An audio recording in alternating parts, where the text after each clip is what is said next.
Hello and welcome back to Commendable Commotion. This is part 2 of my interview with George, the lead researcher over at CAVDEF.org.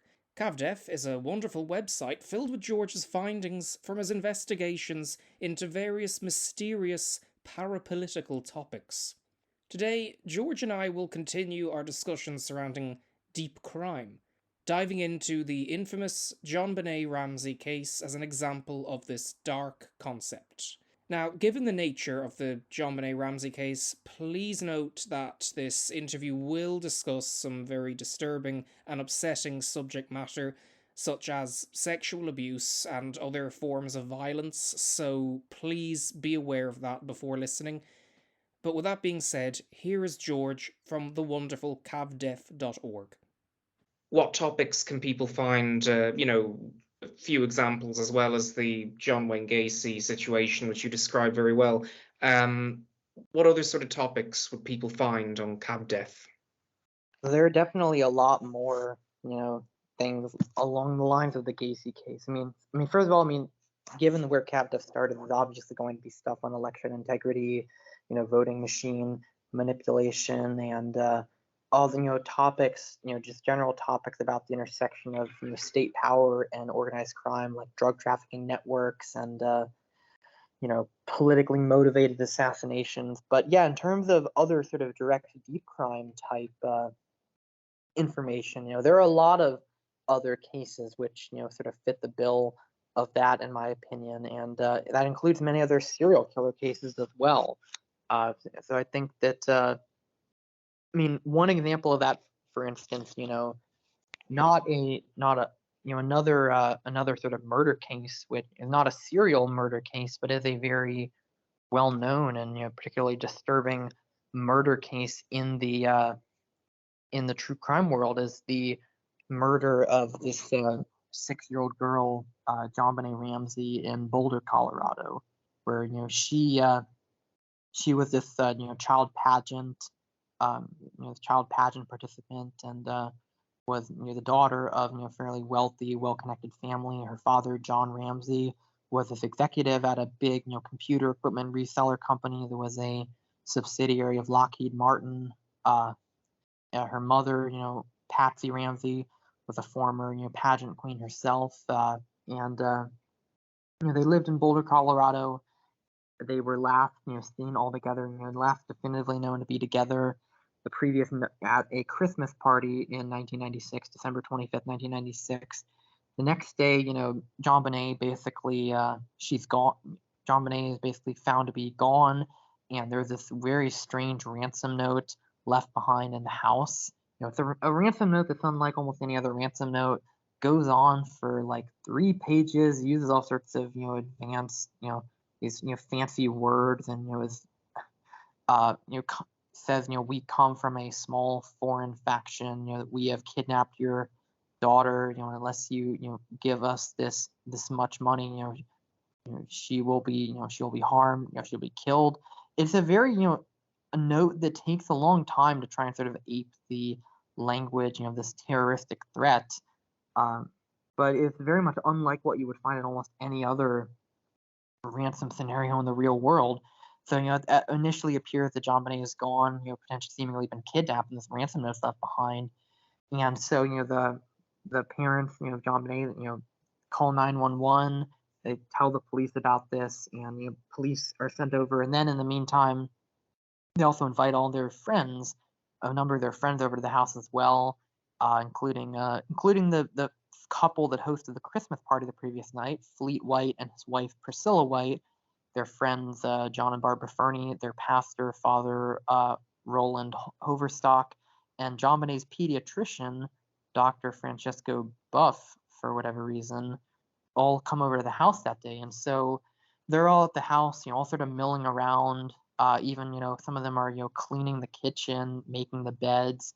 All the while, the police basically just have one detective over there named Linda Arndt, who is just completely left in charge of supervising the whole crime scene, while all these people, all these friends of the Ramseys, are moving, milling about the area, messing with the potential crime scene here, potentially getting rid of actual evidence or contaminating the evidence. And this one detective is supposed to be in charge of the whole thing. by her own account, she's trying to call for backup while this is happening, but everyone, the police are not able to spare her any assistance. So this one cop is left in charge of the whole crime scene, then later effectively will be scapegoated for for not securing the crime scene, even though there's basically no way that one person could have done all that on their own. But anyway, it takes a number of hours, and JonBenét is still believed to be missing at that point. And then the detective says, okay, go search the house again. JonBenét's father, John, and Fleet White, who is John's best friend at the time, go downstairs to the basement, and then John immediately, finds a cellar and just opens the door, discovers JonBenét's body, where she has been very gruesomely killed. That there is, appears to have been strangled. There's this sort of makeshift garrote with, made out of paintbrush handles found in the home, and this, nylon cord that is around her neck. There's another knot around her wrist, so she appears to have been, strangled. And later, the autopsy indicates that in addition to being strangled, she was also beaten over the head. So she was killed in a very, very sadistic, very violent fashion. And she, she was in the house the entire time. She never was kidnapped. And so it's a very strange crime, obviously, and the people in the true crime world, obviously recognize that this is a very, very odd scenario that, you never really hear about instances where a victim has been, where you have a ransom note and yet the victim has not been kidnapped. They're actually just still in the house with the ransom note. If it's a real kidnapping, you you wouldn't see the victim still in the house, and if it wasn't a real kidnapping, why would there be a ransom note there other than an attempt to, stage it as, the work of somebody else, someone who wasn't in the house? Because, obviously the victim is found murdered inside the house. The first suspicion is always going to be on the family that lives there, JonBenét's parents. And, this note obviously, creates some level of doubt, makes it look like it was makes it look like it was an intruder instead. But it obviously doesn't make sense with the fact that there was no kidnapping that ever happened, that she's still inside. So it's a very, very odd thing for an intruder to do, to break into a house, commit a murder, and then write a ransom note that is never actually is not even relevant because there never is a kidnapping, and write a ransom note, I should make clear, on a notepad in the house. So, sticking around to write it while they're inside. So there's a lot of, bizarre things that almost immediately, point to suspicion about the family. There's no sign of forced entry. And then the Ramseys themselves have, turned out to make multiple contradictory statements about, what exactly happened that night. That John, for example, initially tells the police that that all of them were awake when they got back to the house on Christmas night, that he read a book, he read a story to JonBenét while she was right before she went to bed. Then he claims a couple months later in a police interview that she was asleep the entire time. He, carried her into the bed. He never woke her up. So, basic narrative, scenarios about about what was going on with the family that night, were just completely, discrepant or, contradictory. And ultimately, and one of the weirder things too is that there's even a discrepancy between John and his wife at different occasions about who was responsible for calling 911 that morning. That, John, in an interview that John gave almost right after the murder, John basically says, that he was the one who came up with the idea of calling 911. He told his wife to call the police, and she did it. But then in a documentary that came out a couple years later, it actually turns out to be the opposite. Patsy says that she was the one who decided to call 911, and that it was John who said, "Okay, sure." And then even weirder, in an audio tape of the recording, it actually appears that John Ramsey was trying to dissuade her from calling 911.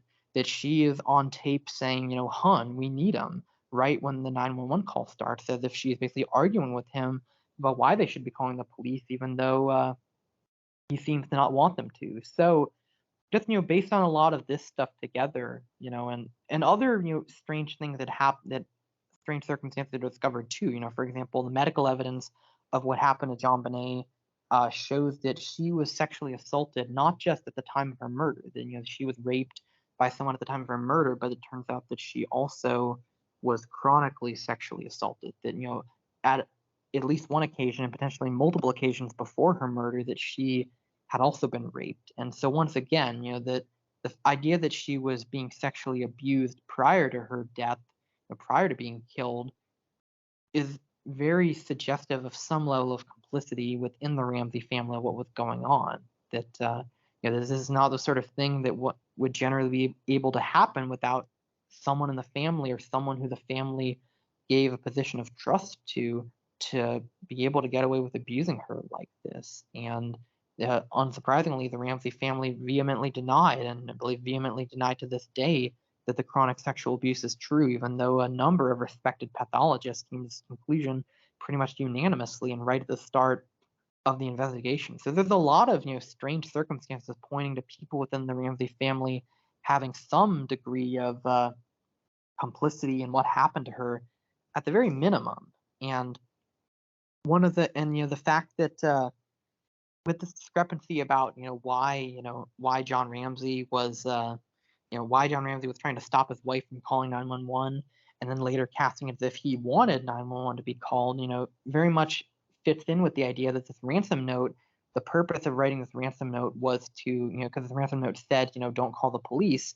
The purpose of writing the note was effectively to, basically stage an excuse for the Ramseys to take JonBenét out of the house, to, act as if they basically to, take her out of the house on the 26th, the day that she was found, dump her somewhere, and then after realizing that the ransom note, and then they basically come up with a story to the police and say, oh, we didn't call you until the next day because the ransom note told us not to call the police, and basically buy themselves time to act and get rid of her after the murder, and have no scrutiny from the cops while any of this is going on.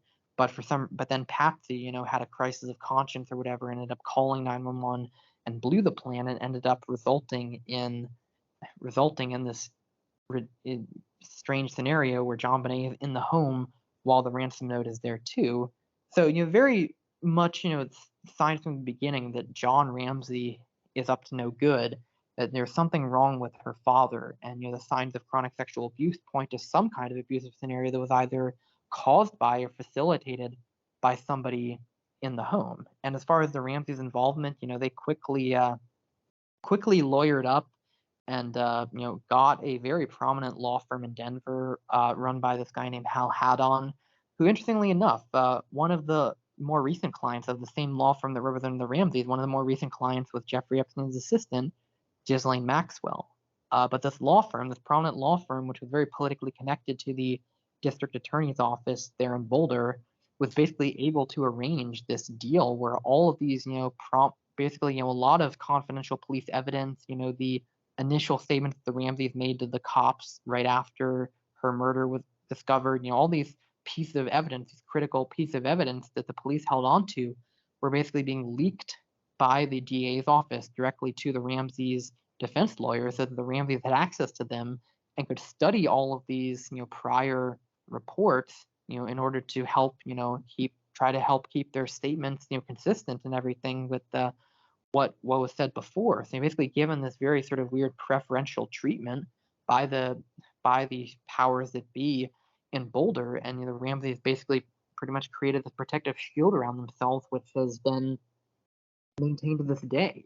But as far as the nature of the crime, that obviously many people, based on everything that I've described up to this point, would simply see what happened to JonBenét Ramsey. The very much prevailing perspective in the true crime world tends to be that one of the Ramsey family members just committed this murder, and that then there was this cover up that they did with the ransom note, and staging the scene to make it look like a kidnapping, look like an intruder came in and committed this murder when it really wasn't. And that is the prevailing picture, and based just on what I described thus far, it would make sense to look at it that way. And obviously some degree of political protection comes in with the Ramseys being a wealthy family and being able to hire this prominent law firm. But there is another side to the picture as well, in which there very much appears there also is some evidence that doesn't really is not compatible with the idea of one of the Ramsey family members doing this by themselves. That there turns out to have been that DNA evidence that is very clearly linked to the abuse and murder of JonBenét that does not match anyone else in the Ramsey household. That there was DNA evidence found in her underwear. It was also found on the outside of her long johns. So, two locations, one that very clearly appears to be relevant to the the rape of her at the time that she was murdered, and also on the outside of her clothing, two matching pieces of DNA evidence found in two locations, so very hard to dispute as just a result of some kind of contamination. The very likely DNA from an actual perpetrator, and DNA that does not match anyone in the Ramsey household that clearly belonged to somebody else. So you have on one hand all of this strange, evidence the Ramsey family, in particular John, are covering, in some way, that they're, trying that signs of the scene is staged to make it look like an intruder was involved when the family itself is, tripping over their stories, telling apparent lies about what was going on, and very much appears to have created this, fake scene with this, made up ransom note, and you have signs of chronic sexual abuse indicating that the Ramseys either, perpetrated or facilitated somebody's abuse of their daughter.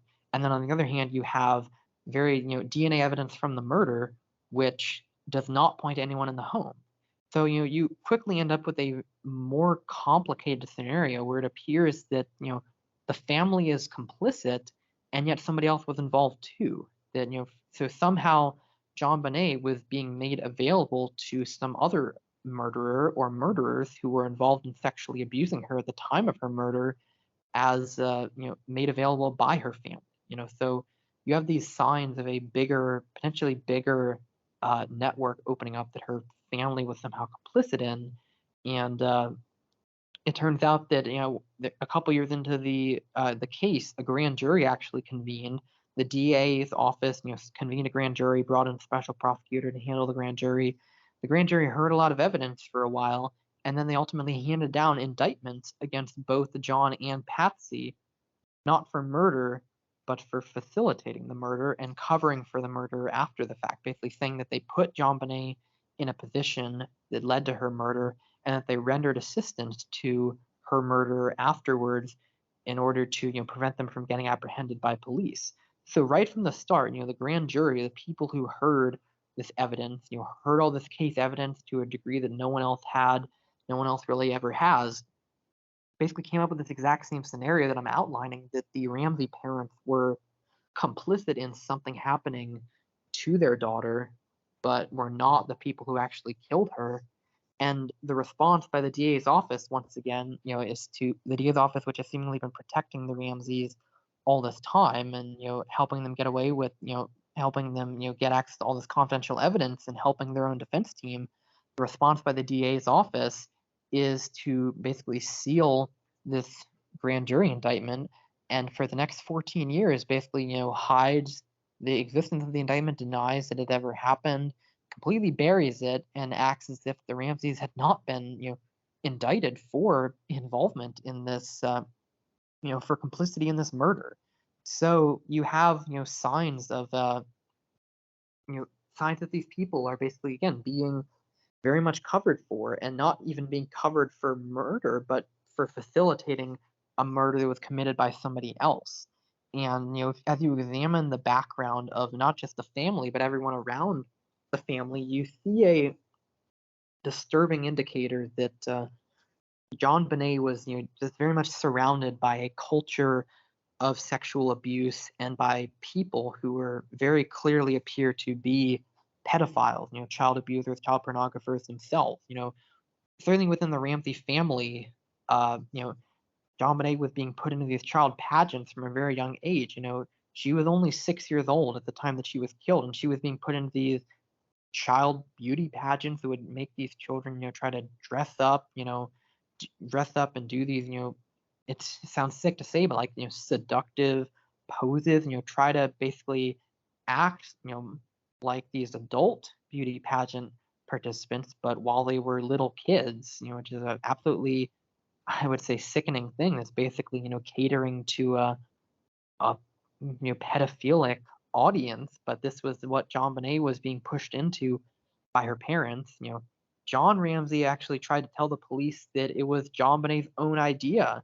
That she was the most interested person in participating in these pageants. That it wasn't Patsy, who was a former beauty queen, who was doing this for John Bonet. With John Bonet herself, who was really interested in doing this herself more than her own parents were. So pushing her into this situation where she's basically being at the age of 6 or less, sexualized for an audience of adults, and trying to claim that it was what she wanted to do.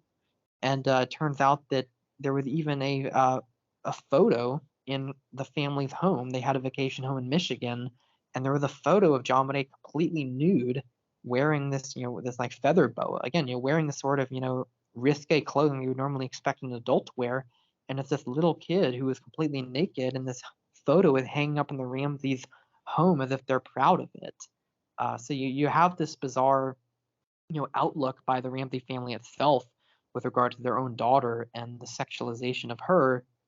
It turns out as well that the photographer, the child pageant photographer who the Ramseys hired, a man by the name of Randy Simons, who was hired because of his ability, his skill at getting these risque, quote unquote seductive photo shoots, hired him for taking these photographs, these famous photographs, and often these days widely distributed photographs of this young girl.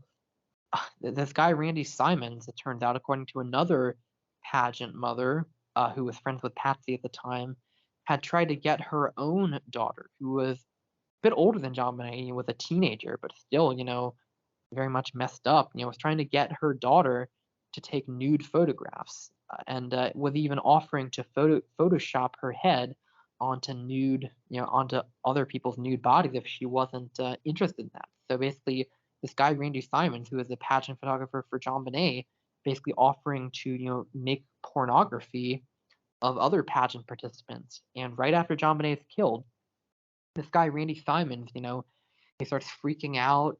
He, flees. He leaves his wife and kids behind, and he in Denver, and he flees all the way to live over in eastern Colorado in a remote area there.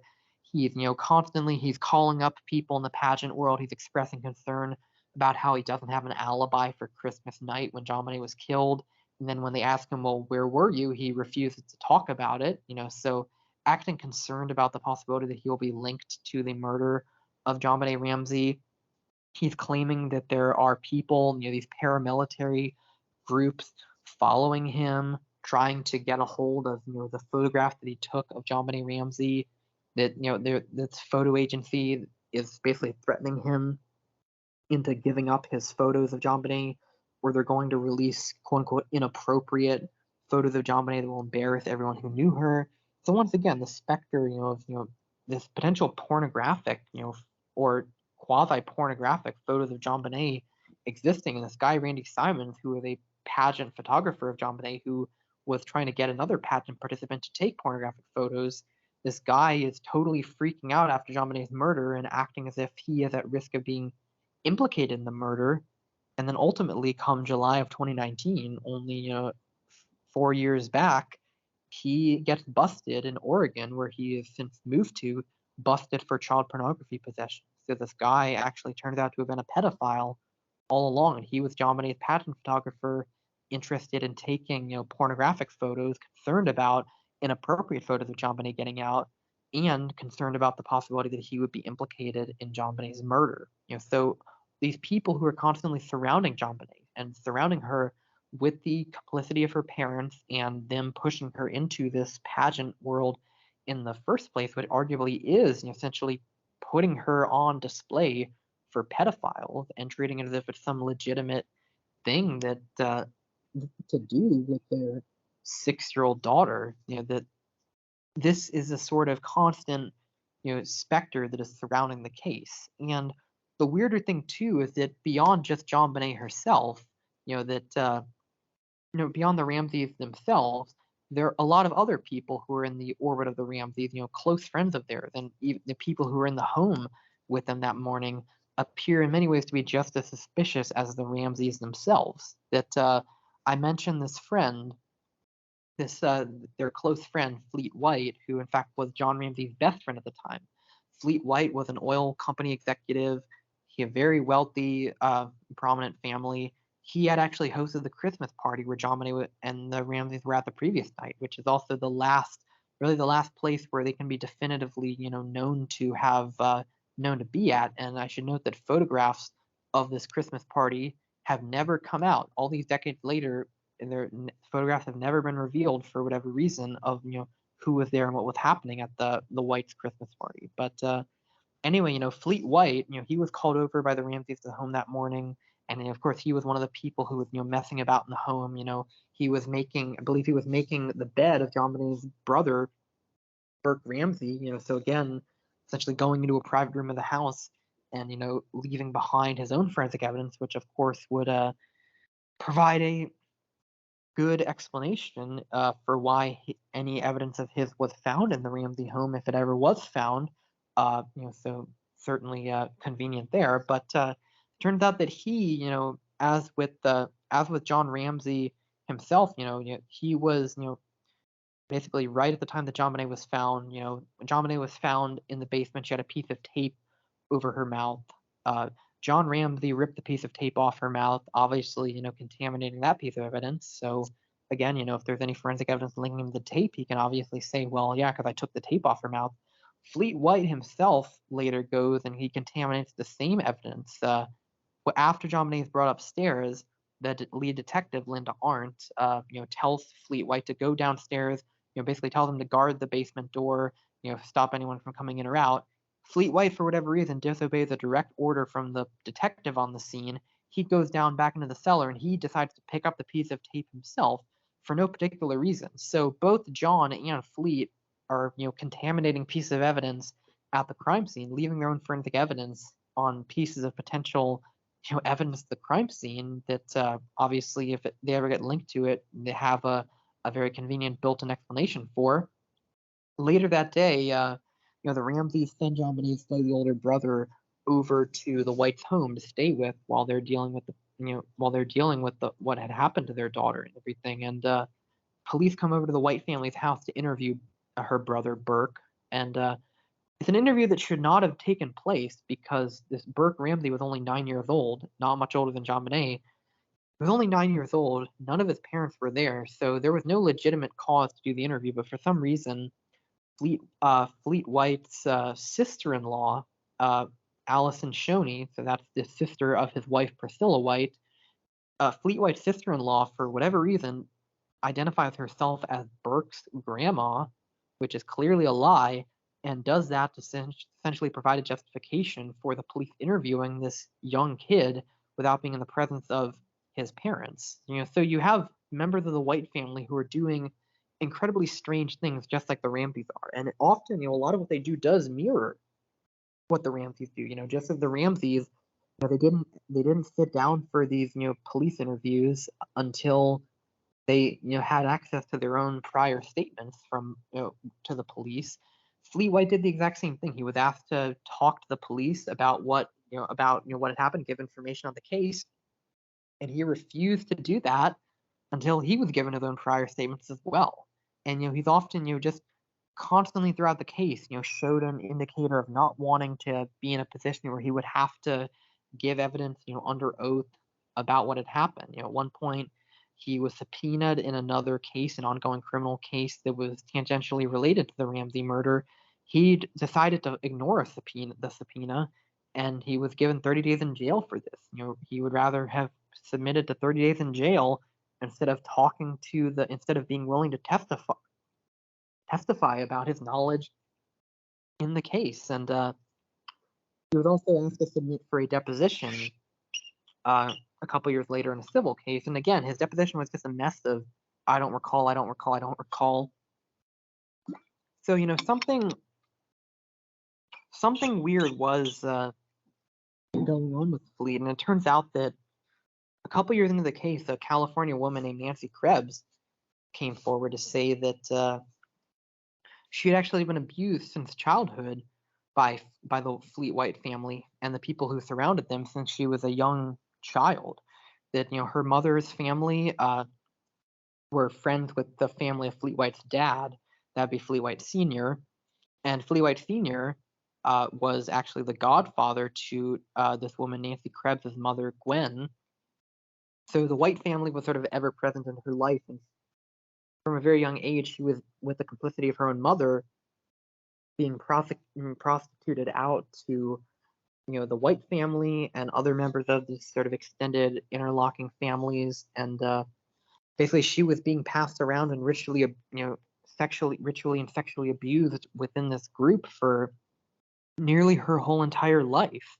And so she came forward. She told her story about the fact that these people who were this family who was close friends with the Ramsey family were very much into child abuse and pedophilia, and some of their abuse was even almost identical to the circumstances under which JonBenét was killed. That she, just as JonBenét was found to have been strangled and beaten over the head, those were the exact same practices that the sex ring that abused Nancy Krebs used. She even said that through some of the circumstances that she was in back in California, that she knew, but basically that she knew both John Ramsey and Patsy Ramsey. In fact, knew the two of them separately before the two of them had ever gotten married. That there was an Uncle Johnny, quote unquote Uncle Johnny, who she later identified as John Ramsey, who was involved in making child pornography of her, was laundering the profits of child pornography.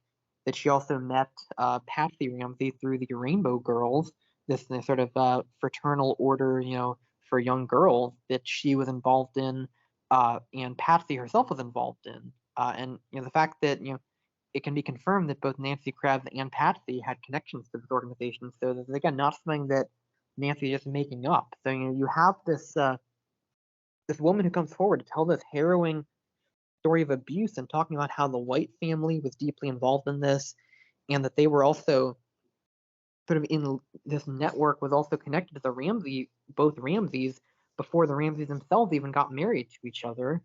And basically she even provided her notes, her therapy notes, to the Boulder Police Department to confirm that she had talked about this years before the Ramsey case even happened, before there was any potential reason to make up this and before you would potentially anyone would make up a story to connect themselves to the case. She was already talking about these people before these people were even public knowledge, and her family connection to the Whites was also very much confirmed to be true as well. So this case, the murder of JonBenét Ramsey, obviously what I've given here today is just a small snapshot of the immense complexity that gets into, and people can visit CAVDEF for a much bigger picture of that. But there is a very, very disturbing picture of signs that the Ramsey family was complicit in something that happened to their daughter,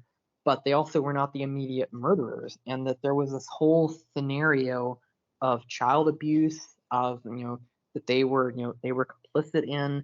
There were people involved in abuse themselves, like Randy Simons and the White family, who were given close access to JonBenét, and basically and that basically, just as the grand jury indictment said, that they put her in a position where she was killed, and then helped cover it up after the fact. And so this is another one of those, this is another sort of instance of deep crime. Something that looks like it might just be a simple, either interfamilial murder, or something that looks like because the prevailing narratives on the Ramsey case are either that someone in the Ramsey family did it, or someone broke into her house and did it. Opinions generally split along those lines. What really seems to be the case, however, is this sort of both of these theories are true to some extent and false to some extent, that the family is complicit and other people outside the family are complicit. The family is allowing this girl to be abused by other people. And what we really have a story of very prominent people like the Ramsey family, like the White family, who are engaged in these decadent practices, and then are basically being given protection by elements in law enforcement to basically stop them from being truly held accountable for what happened. Given the lenient treatment of the Ramsey family by the DA's office, given the fact that Nancy Krause was just dismissed as having no information that was relevant to the Ramsey case. All of this, this much more disturbing bigger picture, where there's a lot more people involved in what happened to this girl. There's another, you know, and and all of this evidence is basically being obscured by law enforcement not being willing to follow up on these leads, or just brushing these leads off. Makes what happened to JonBenét another sort of archetype of this deep crime phenomenon. Both of those examples of deep crime, so the John Wayne Gacy situation, and then the tragic, horrible death of JonBenét Ramsey as well. Both of those tragic, deep crimes, they're very well known. They're very well known on a certain level, as you described. What's your reaction when a big documentary gets made about one of those cases, or something like that, or an article in a major publication read by people all over the globe, like a new documentary about JonBenét Ramsey or a new documentary about John Wayne Gacy?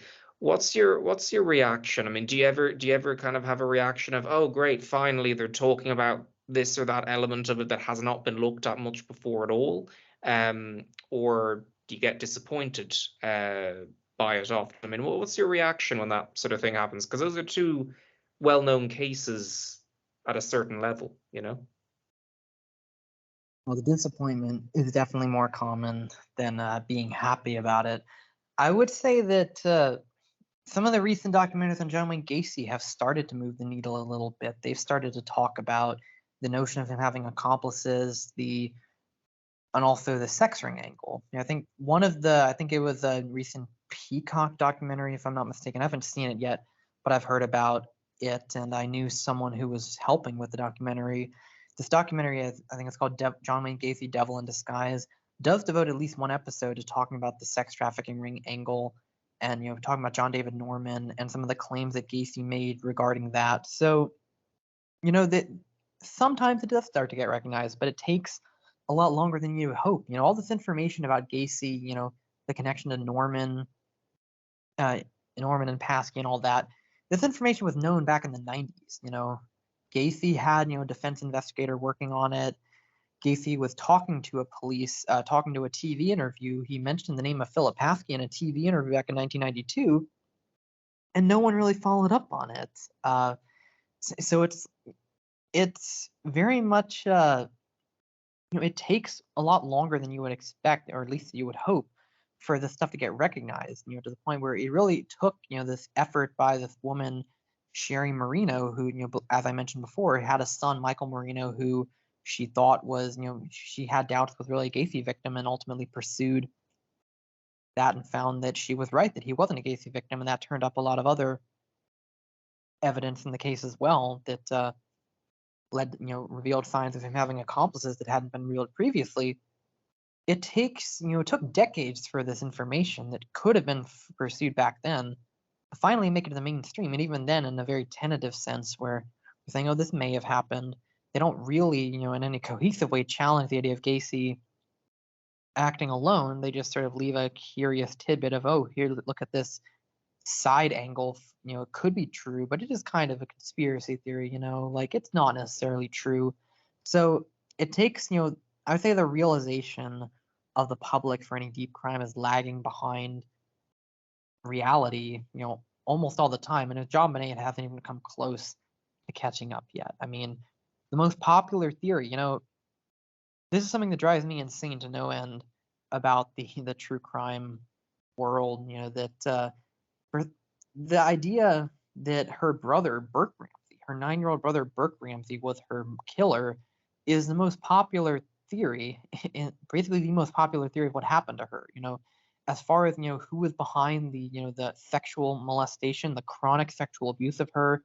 If you're going to limit your discussion to 3 people in the house, her adult father, her adult mother, or her brother, who was only a couple years older than her, most reasonable would be having her father, John, as the prime suspect there, but people rushed to have this kid as a primary suspect instead.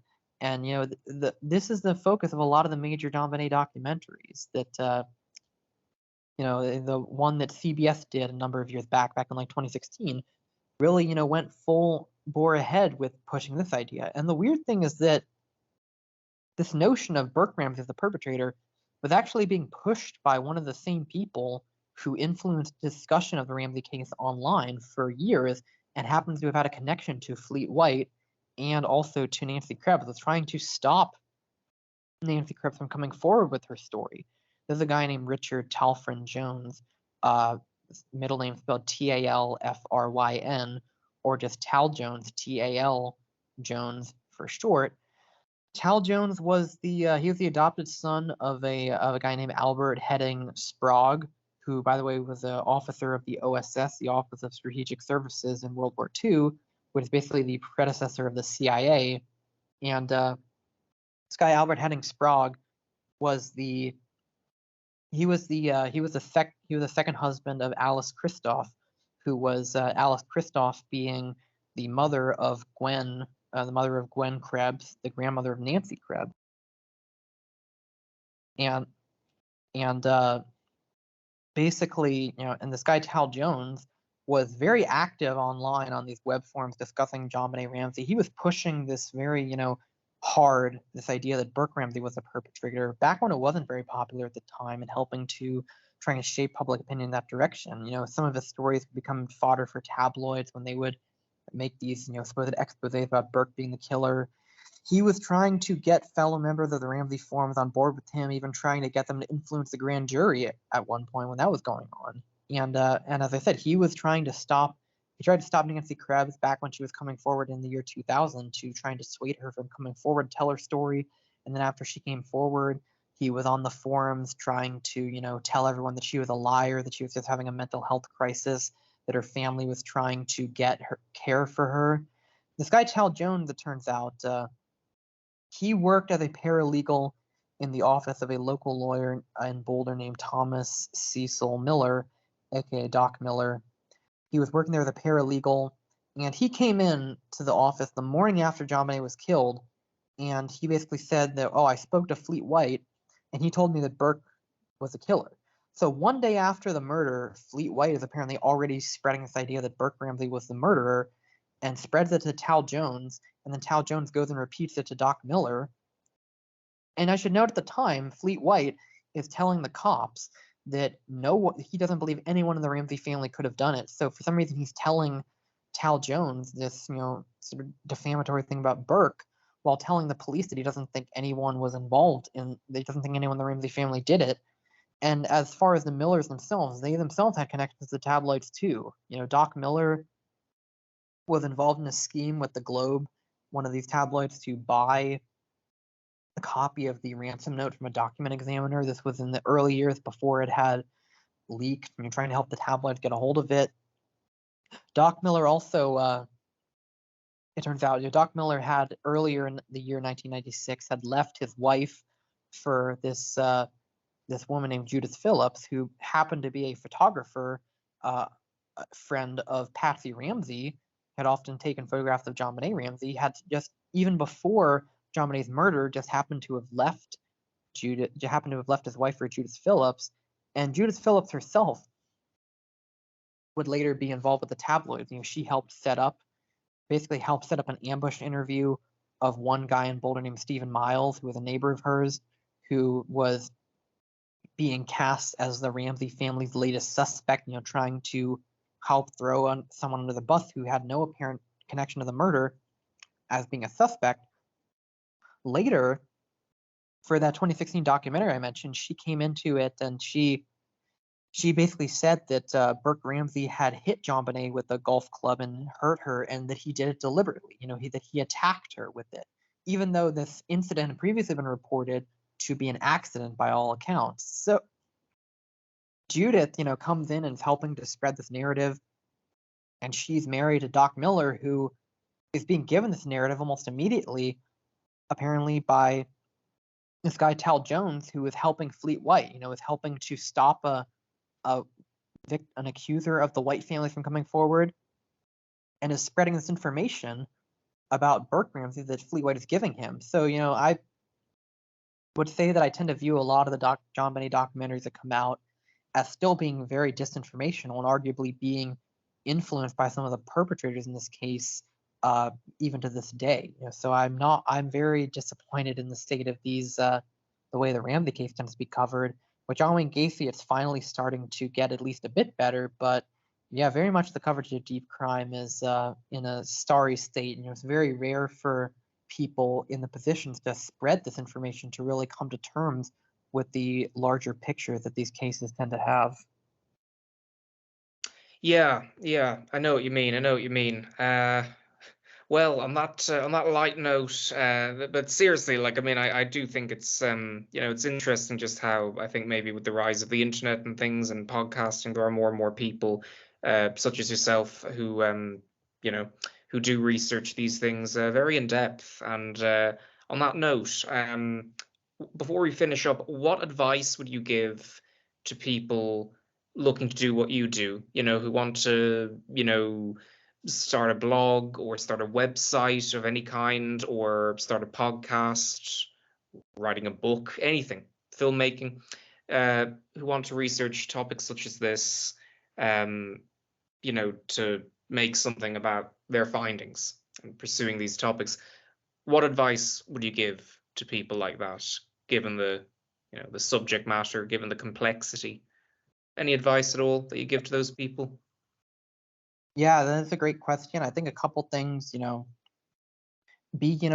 people you can bounce these ideas off of. Try to find other people who can talk to, and because you have to sort of assure yourself, make sure you're not just going too far into confirmation bias, and that you aren't ignoring other explanations, but also be willing to develop these ideas, give people a chance to give insights to you that you may not have had. As I mentioned, my friend Thomas Myrtle and I, we talk very regularly about cases like this, and we sort of coined the term deep crime together after realizing that a lot of other cases fell into the same sort of pattern. And having him, being able to talk to him and develop ideas, and he'll sometimes find information that I didn't know about for my cases, and vice versa, me for his cases, has been essential. And so having other people as sort of sounding board and collaborative effort is very important. I think being willing to put yourself out there.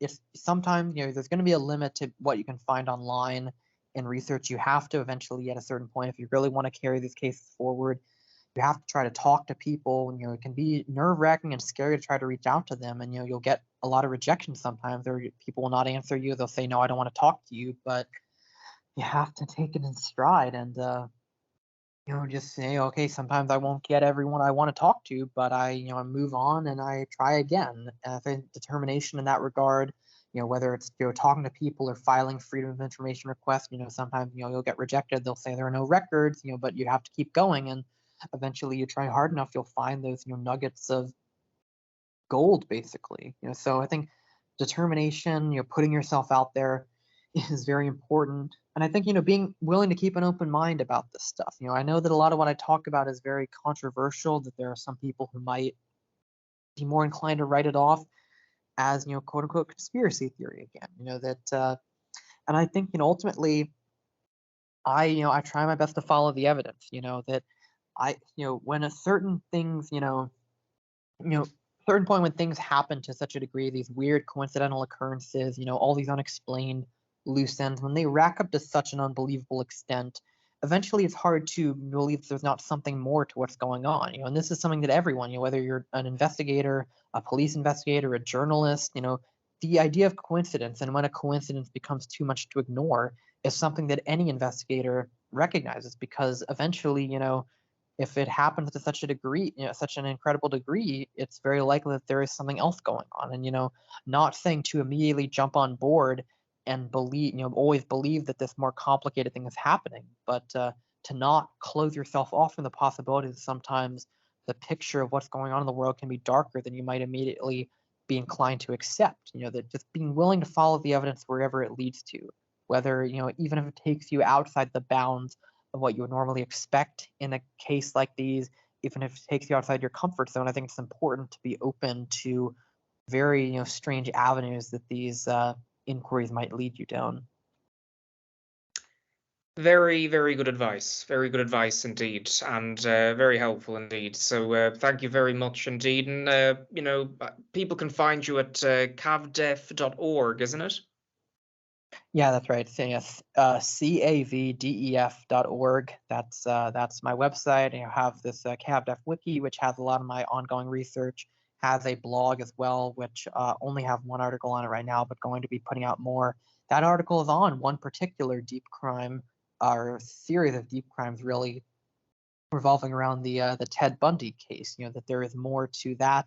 Just as with John Wayne Gacy, there's also a very dark underbelly to the Bundy case that you can find out about on that blog article. So yeah, people definitely check out that cavdef.org. I've also done interviews on other platforms like on the podcast called The Farm by Recluse.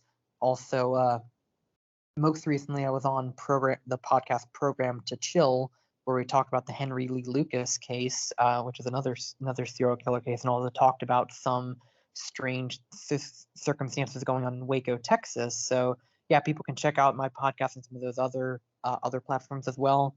And yeah, I hope that people find all this stuff very informative. And you're on Twitter as well, is that right? Yes, yeah, that's right. CAVDEF_George. That's CAVDEF_GEORGE. Yeah, you can find me on Twitter. I'm somewhat active there as well. Very good, very good. Well, George, thank you very much indeed. I look forward to talking to you again. It's a real pleasure talking to you, and very helpful. So have a great night or afternoon, whatever it is in America. Yeah, you too, Matthew. Thanks for having me on.